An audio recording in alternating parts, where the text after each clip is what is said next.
Okay, Scott, it's all yours. Thank you. Good evening, everybody. Everyone who's attending this meeting, this is a community meeting for special use permit 2021-06, which is the Ivy Landfill solar proposal. And just a moment here, and I'll share my screen and go through the introductory presentation.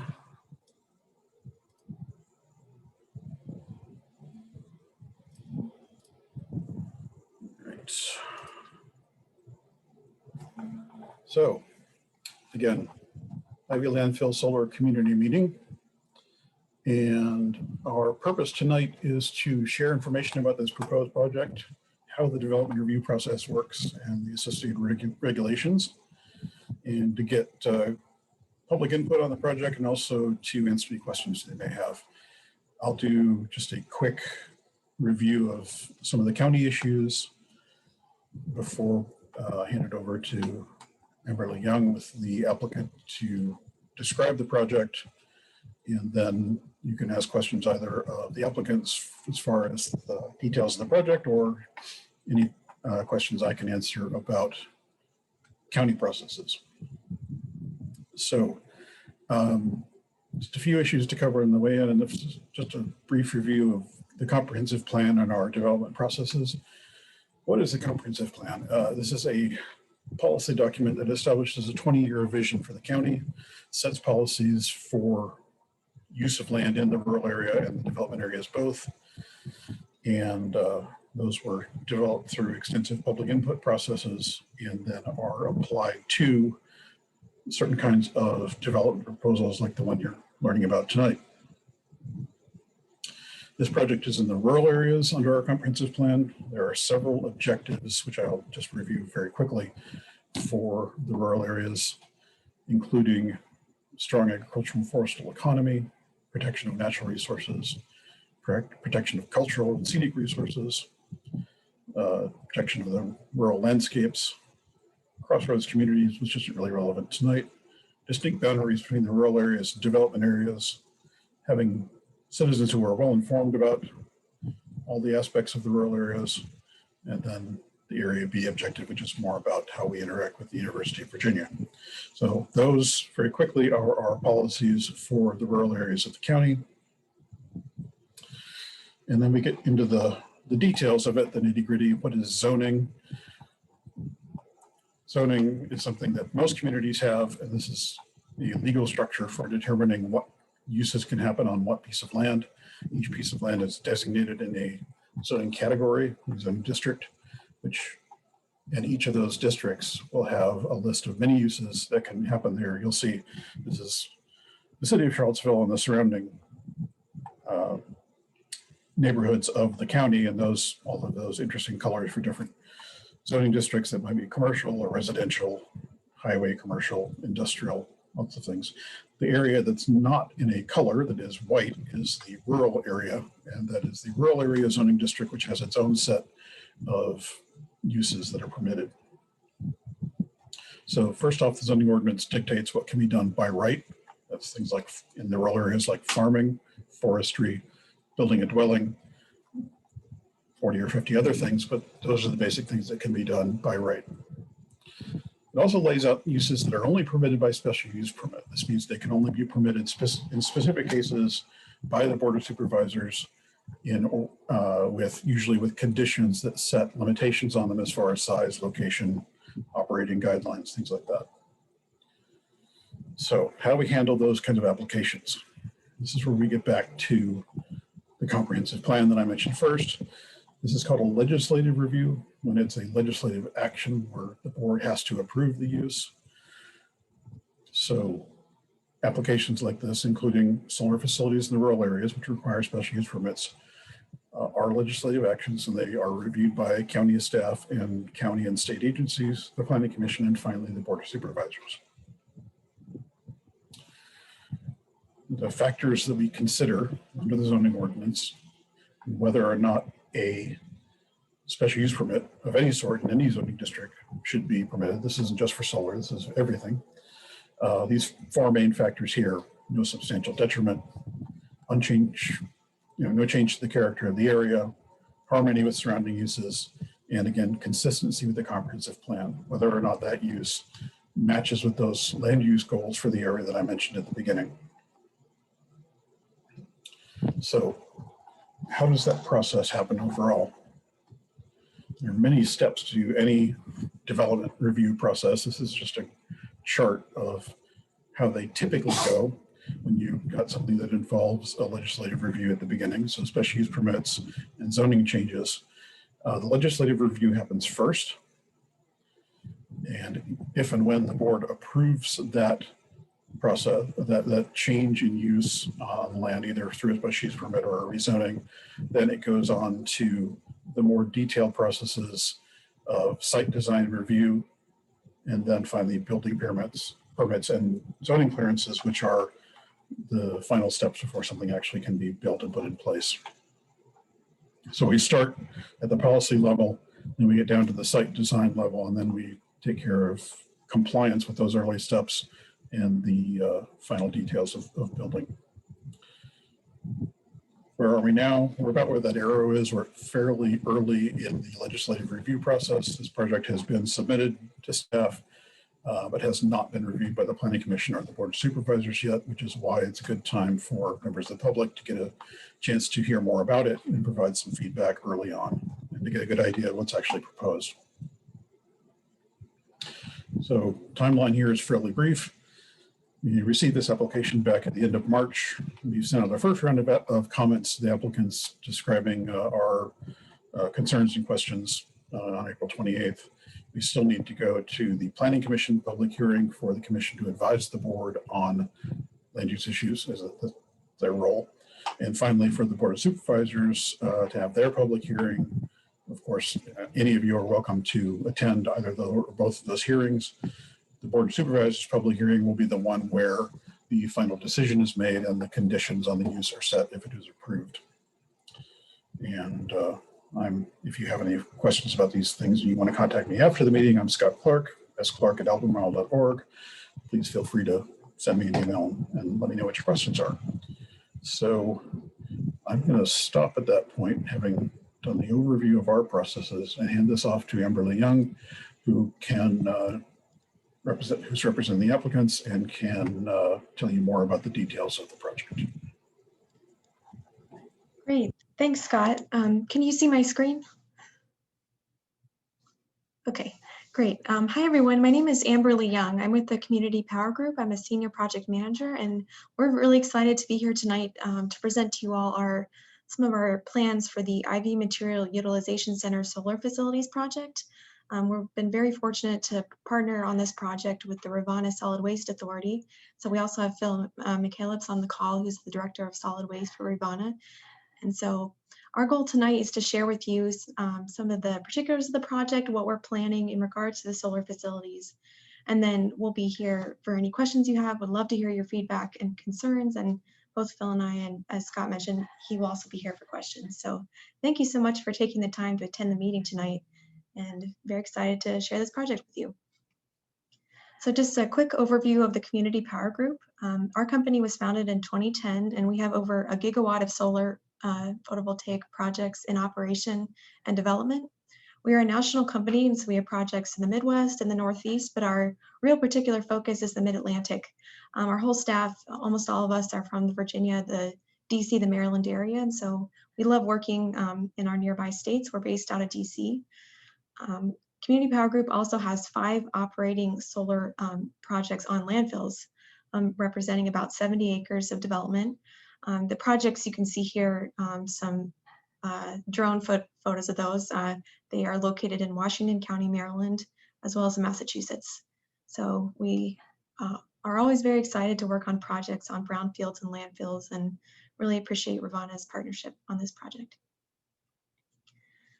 So to dive in more specifics on this project, it's located at the IV Material Utilization Center, and so we're proposing 3 solar facilities to be located on the capped landfill areas. The total expected production of these facilities will be 3 megawatts AC, 6 megawatts DC in total, so it's 3 1 megawatt facilities. As Scott mentioned, the parcel is in rural areas, rural area zoning, and so we're currently undergoing the special use permit process. The entire parcel for the Ivy Center owned by Ravana is about 300 acres, but the project that we're proposing will only occupy about 15 or so acres of that land area. So I'll give you a visual representation of what that will look like in a second, but just to let you know the proposed coverage. And our partnership with Ravana began in 2017 when we won an RFP to develop this project and work on this project. And we've been, and based on the availability of Dominion programs, have been working on it ever since, and we're excited to be moving forward at this time. So here's an aerial view of the project, and so you can see the landfill area here, several capped cells, and we're proposing to locate on these cells, particularly the flattest areas on this eastern portion of the site, as well as the southwestern portion of the site. And so our panels themselves with the equipment and the interconnection point, which will be near closer to the road on Dick Woods Road, will all comprise about 15 acres. So here's a little zoom in of our site plan for the project. And so you can see the panels on those capped areas, 3 separate facilities, each about 1 megawatt AC. And so there'll be a field of solar panels, as well as a number of pieces of equipment, solar inverters, transformers. They'll all be located very close to the actual panels themselves in order to minimize any potential noise from these pieces of electrical equipment. We did do a noise study for this project, and at maximum capacity, inverters run at maybe 50 to 60 decibels, which is like a loud conversation where you're sort of yelling a little bit, but that will be only during the day. And because the closest home we found to these projects is about 1,000 feet away, and so when you calculate the decibel level to those homes, it's less than 10, maybe 15 decibels, which is less than a whisper of a conversation. So there shouldn't be any noise impacts from these projects. I just wanted to share that with you all. And so our interconnection will happen. There'll be some wiring that will run above grade, above ground, all the way down to an existing Dominion utility pole, which is located on the southern portion of the site. And so that will be what the project will look like. Here's a photo example of a landfill project. And you can see here that the panels are mounted on some metal racking, and then that racking is connected to concrete ballasts.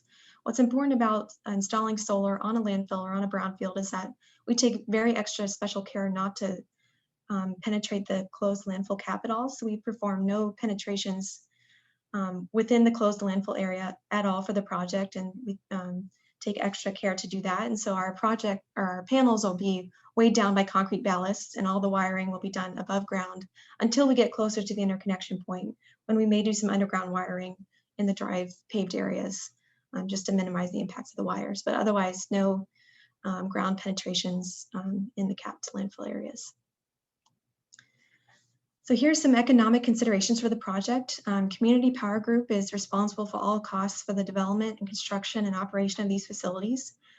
The project will earn revenue by selling the power generated by the facilities, as well as the renewable energy credits, which are the environmental attributes. Our plan for those is to sell for the project power and RECs to be purchased by Dominion Energy in Virginia. They're required by the 2020 Virginia Clean Economy Act to purchase some amount of renewable energy every year, and a specific amount of that energy needs to be generated on brownfields. And so our project fits very nicely into that requirement. So the electricity that's generated by the project will not be going to any particular meter, so it won't be offsetting anyone's electricity use in the area, but it will go to serve as electricity generation. So if you live near the Ivy Center, or if your home or business is nearby, during the daytime when you flip on your switch, some of your power could be coming from this solar facility. So we wanted to take a closer look at some of the potential impacts of the project, especially for you all being neighbors and living and working close by. So we used a GIS, or Geographic Information Systems-based tool, to conduct a visual impact of the study, or conduct a visual impact study of the project.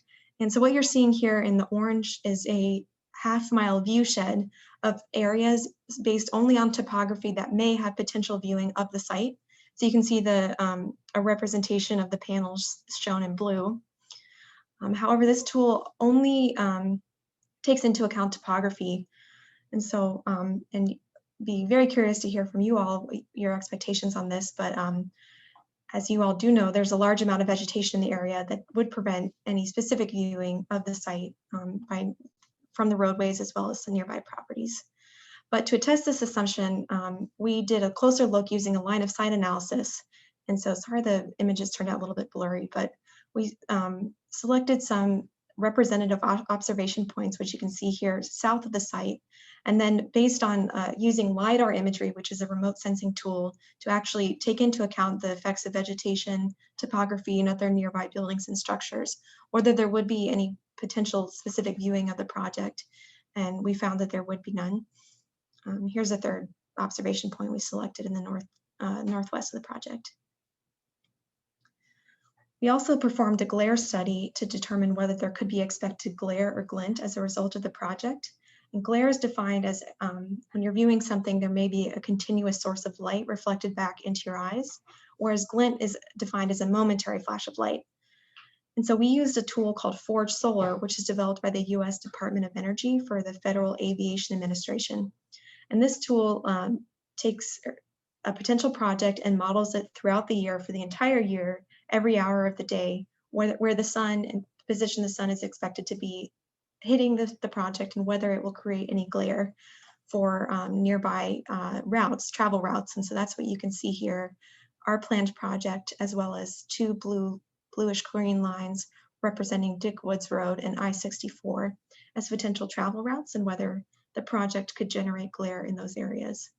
The tool can detect 3 types of glare, which is green for low potential, very low potential, yellow for potential of after image, and red potential for any retinal burn.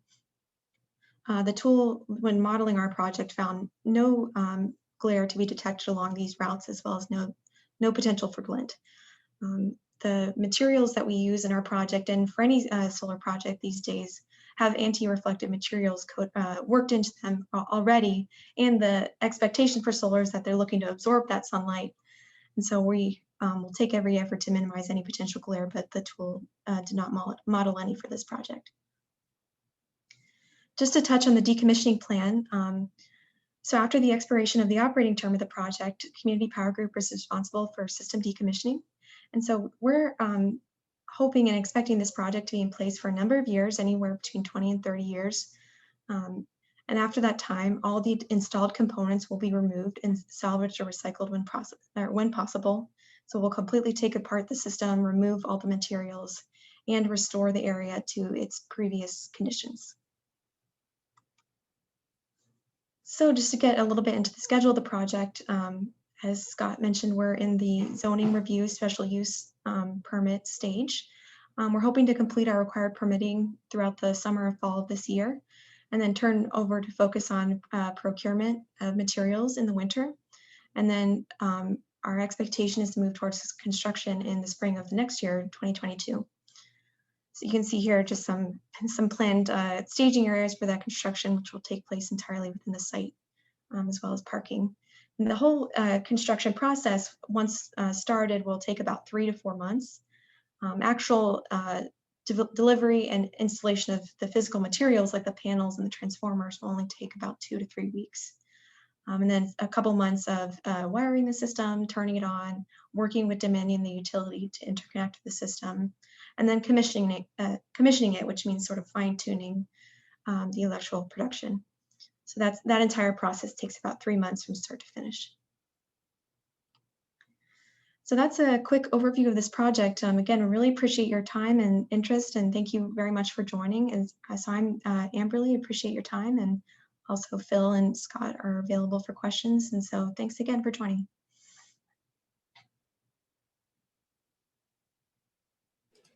Great. Thanks, Everly, for going over those details of the project.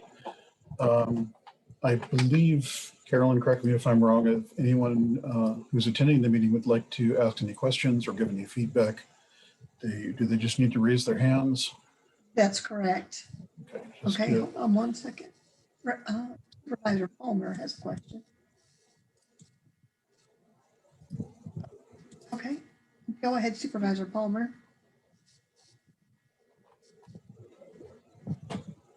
you're still muted. That I just got There you added go. to the meeting, so I haven't had a chance to unmute. Thank you. So anyway, thank you very much. I'm curious about the noise situation. Are you looking at the elevation of this home with respect to, or the nearest homes with respect to the elevation of where the noise is coming from? I say this because I've had a construction site. I'm in the rural areas in the foothills, and I've had somebody building a massive house for 2 years, and they are over 1,000 square feet, 1,000 linear feet from my house, and I can hear the construction workers talk to each other.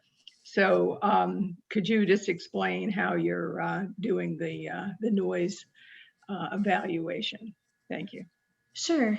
Yeah, we did use a point-to-point estimation of distance, and so from the point of the solar in a line down to the nearest homes.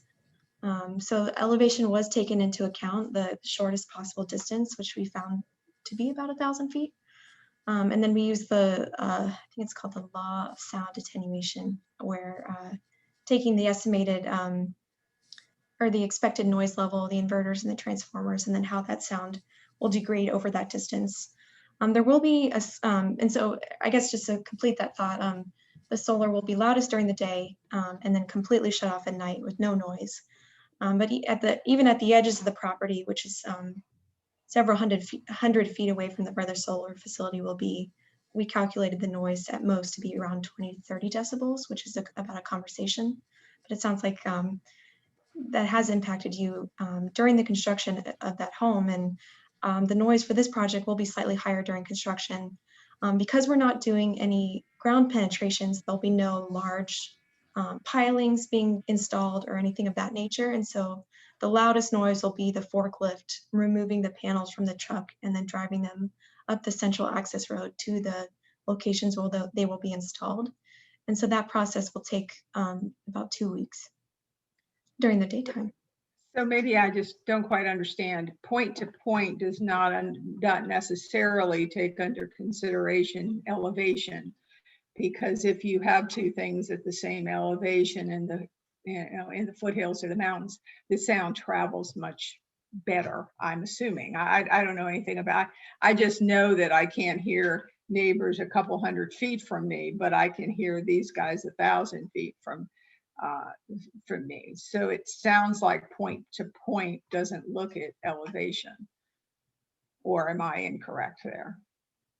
I guess we calculated from the shortest possible distance. And so these facilities will be installed at a slightly higher elevation than the road. But we don't know what the elevation of the homes are. That's right, that's correct.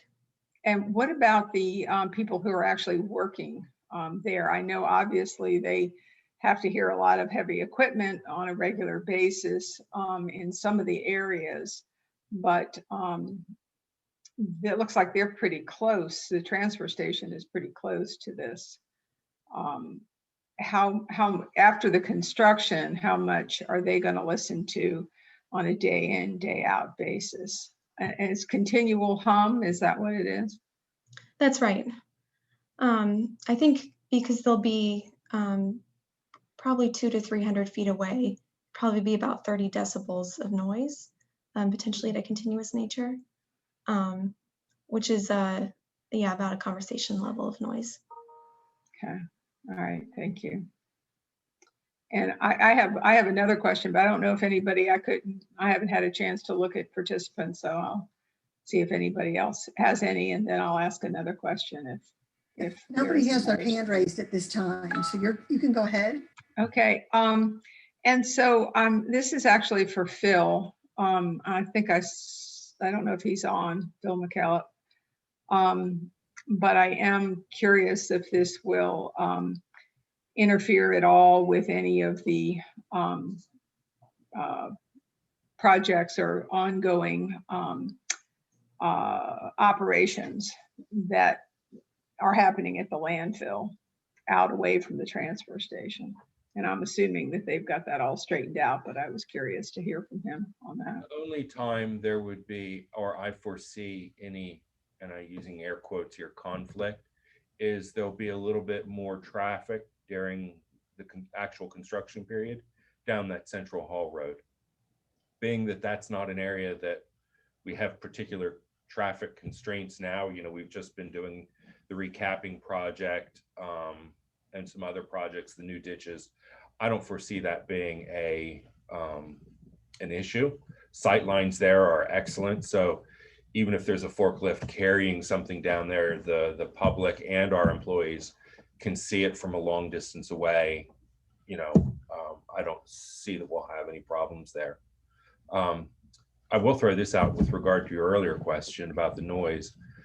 I don't know if the analysis really didn't take into account this, or almost in a way how it would. But remember, we've got those visual buffers, our screening forest around the site. So I've been told that works very effectively during, you know, the leaf season. So since this project's going to be largely constructed during the summer, you know, I think that's going to help mitigate any noise problems. And then I've been around some of these facilities, and it's like the sound those inverters produce is like a transformer sound. It's that mild hum. It's a bit like white noise. And I guess I'd be surprised if that's something that carries that far. That's great to hear. And the construction noise, just to make another comment about that, the backup beepers on a lot of that equipment are pretty incredible. In fact, I think with the construction site that I've personally been dealing with, I don't think they ever go forward. I think they continually go backward. But as a supervisor, that's one of the most often complaints I get is noise from construction sites. And so I would like to hear a little bit more about that, maybe when you go to the Planning Commission, or maybe in an email, if you take into consideration the fact that this is in a hilly area, and if there is a way to take that elevation into consideration. I'm also told that the backup beepers have a volume control on them, but very few construction people ever use them. And I suspect maybe there's insurance reasons. I don't know, but I would love to get some more information on that, on just to make sure that we're doing everything we can to avoid complaints on construction, even though we are pretty far away. I get that. Just regarding backup alarms, we just changed out all the backup alarms on our equipment, which is what's called a white noise backup alarm. And not only is it less deafening for the people in the room, but it is truly white noise, and it's the technology allows it to be self-amplifying. So if it senses whether it needs to get a little louder or not, but you don't really notice it if you're not working within, I mean, tens of feet of it. The sound just sort of somehow disappears. Wow. So, I mean, maybe that's something we could even include in the process. I mean, I think they cost us $40 a piece. So, wow. Yeah. I think that would be great. And I think it's also important for the people who work at the MUC, not just the neighbors. We all need to protect our hearing for the future. So if we have any future, I'm not trying to be pessimistic at that one, but anyway, all right, thanks. That's one quick thing I'll mention is that the construction period for this use is actually much shorter than we often see, largely because this facility would be going on top of the capped landfill. And like Amberly said, there's no post digging or piling driving going on. It's, as you can see, even in that photo there, the panels are sitting on ballasts that sit on the surface. So it's a much faster construction process with no real earthwork going on. So that's one benefit for this project. I also wanted to mention the formula that Amberly mentioned is consistent with all the other applicants we've worked with using that physics formula for the attenuation of noise over distance. So it can get better than that with vegetation, as Phil mentioned, but that formula gives you a pretty accurate idea of how much the sound disperses over a distance. And since you're often talking about these inverters giving off the noise level of a conversation, or maybe even a loud conversation, but across the distance of 1,000 feet, you get some pretty serious attenuation, just because there's so much air for it to disperse into. I will say I've complained about that formula before to community development, and I'm hoping that there's another way to do it. I live in a heavily wooded area, and on the weekend, I'm still listening to the earthwork and the backup beepers of somebody that's a considerable distance away. So it's really a question of how sound carries in the foothills and in the mountains, and it's substantially different than it is on flat surfaces, as far as I can tell. But anyway, thank you. Then there's also, as Amberly and Phil mentioned, there's also the character of the noise, which, the truck engines, the backup beepers, those intermittent noises are much more annoying and noticeable than a hum that is, like Phil mentioned, it's like a transformer that's just a low hum that continues and it doesn't continually scream for your attention.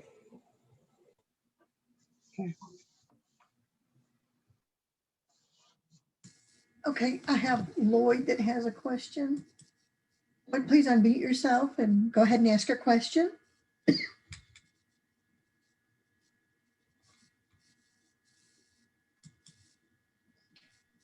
There we Lloyd, go. I think my microphone is on now.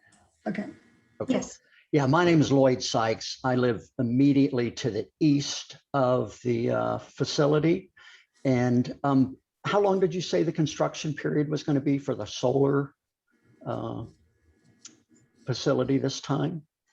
Sure. Yeah. Thank you, Lloyd, for your attendance. The actual delivery and laying of the panels should only take about 2 to 3 weeks. It's very quick. And then the whole process of wiring the system, connecting it to the utility poles, the whole commissioning that larger window is 3 months. Okay, that's good to hear. I remember when the transfer station, the new facility, was put in a couple of years ago. Actually, it's gone from my memory right now. How noisy it was or was not, but I don't remember it being a concern when it was happening back then. So it sounds like this is going to be a lot less involved, a lot less noisy. So I'm not really concerned about it at all myself. I have noticed, according to Liz Palmer's concerns, that it seems like the noise out here carries as much, it's kind of associated with the weather and the wind. Like I know the noise from the traffic on the interstate, some evenings you can't hear it at all, and other days it's very noisy. So I think the brief construction period makes the concern for noise kind of minimal, in my opinion. And as far as the visibility goes from the property where we live on Sweet Meadow Farm to the east, we really cannot see any of the facility from our property any time of the year. We're over there near Malvern Farm also. So it's totally out of the line of sight as far as we're concerned because of the pine trees, which are, are in leaf all year long. So I'm not really concerned about the visibility or the noise. In fact, I'm pretty excited about the project, to be perfectly honest. I think it's a great use for this land. I'm happy to see a progressive approach on this. So, and that's about all I have to say for now. Thanks.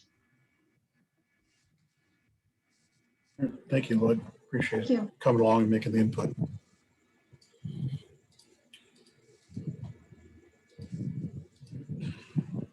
I don't have anybody else with their hand raised or with any other questions at this time. Well, let's give everybody one last chance if anyone wants to raise their hand and ask a question.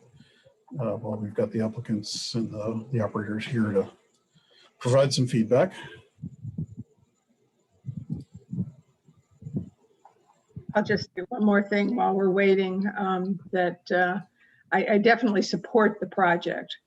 I just want to make sure that it's, you know, that everything happens so that the community doesn't have a problem with it, the surrounding community and the employees.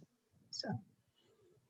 Yeah, thank you, Commissioner Palmer. And yeah, thank you for your question. You know, coming from the flatter part of the state, it's really interesting to hear that, and I do want to research it more. Yeah, I think we can certainly address those noise issues external to the site and within the site during the upcoming hearings.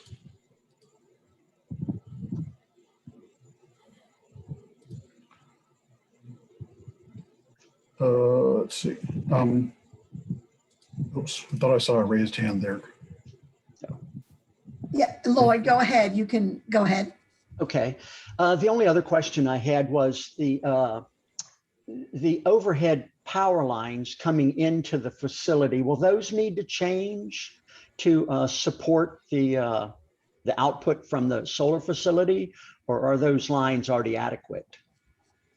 Thank you. Yeah, we believe that they are adequate. We have reserved capacity on those lines for our project, and so Dominion has begun their interconnection studies. And so we will be installing 3 additional poles nearby the pole in the parking lot in the southern end of the site. I can go back to my site plan for that. So right in this area, we will be installing a few new poles with protective equipment, and then we may perform some upgrades on the actual substation, which is several miles away. But in regards to the lines, they should be sufficient for the project. Okay, thank you very much. Thank you. Thank you for your questions. Alrighty, well, if no one else has any questions, then I think we can bring this meeting to a close. Just one last chance here if any of our attendees want to raise their hand. Otherwise, we'll just thank you all for attending, and feel free to check in with me again. I'm at sclark@albemarle.org if you have any questions about the project or about the scheduling of the public hearings. Okay, Carolyn, I think we can go ahead and bring this to a close. Thank you. Okay, great. Thanks. All right. I'll post this later tonight. Thank you, guys. Great. Thanks, Thank you everybody. all. All right. Bye, everybody. Bye.